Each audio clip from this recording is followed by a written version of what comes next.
Okay, I want to show you a few things about game officials in a video form so that it's a little easier to understand, but all of this stuff is inside of the manual, and I'll show you where that is. So when you log into game officials, if you're not already looking at the Midwest referee group, you'll see a different group name up here. I'm looking at a Michigan ref assigner group, group 1308. So to change to Midwest referee, all I need to do is, there's a couple ways to do it, but I can go to my assignors, and then on next to Midwest referee, I can click the switch link. So now I'm looking at Midwest Referee Group, and you see some things here that are hidden.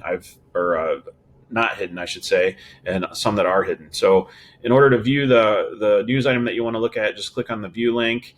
I've already got the Midwest Referee manual open, so you should just be able to see this. Click on the link to download the PDF, and you'll see the 30 plus page manual that has all this stuff in it.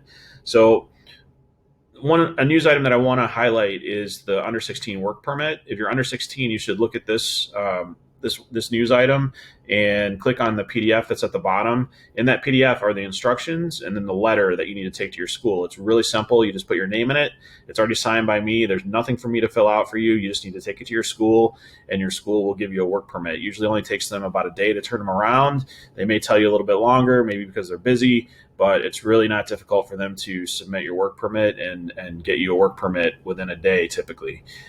So the next thing I want to show you is how to add yourself to a league. So if you want to work a tournament, particularly tournaments that are coming up soon, you want to make sure that you know how to go into my preferences and then expand league tournament preferences. And then here you can put yourself into the leagues by checking the box. You can see I was already in the tournaments 2021 fall, but that's where you go to put yourself into tournaments. You know, if I want to add myself to the MCL league, I can do that as well. Some of these you'll already see that you've been added to. That's because they're the common leagues, and they're the ones that I on a periodic basis add everyone to. So then you just click the save button, and your preferences are saved, and you're back on the home page. Now, the next thing you need to do is set your availability. So you can go to My Availability, and you can add your availability to the calendar. You can see that I've already added availability for Friday, September 3rd.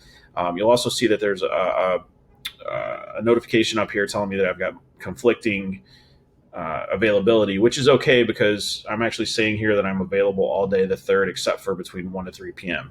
And the way I did that is simply by clicking on the date. So if I click on the 4th and then add an entry that's an all-day event and say that I'm available all day, and then check Midwest Referee, make sure it's checked because you may actually be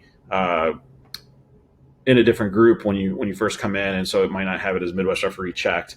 So then you can select available or not available, whichever it is that you're planning on adding yourself to.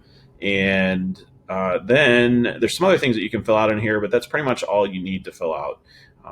You can click Save Add Entry, and then that's going to make me available on the 4th. Now, if I want to set myself as not available during any particular part of that day, then all I need to do, let me see if I can get myself out of the way. This is rather difficult sometimes. All I need to do is add another entry. And when I click add another entry, I want to read this box, and it says click cancel to add a new entry on 9/4. So what I want to do is click cancel. And then now I can make my entry on the 4th, not an all-day event, but choose a time slot. So let's say I'm not available from 10 a.m. to noon. So I'm going to, in here, say 1-0, and then noon would be 12 p.m., and then I can make myself not available that time and save the entry. And I'll say okay to this.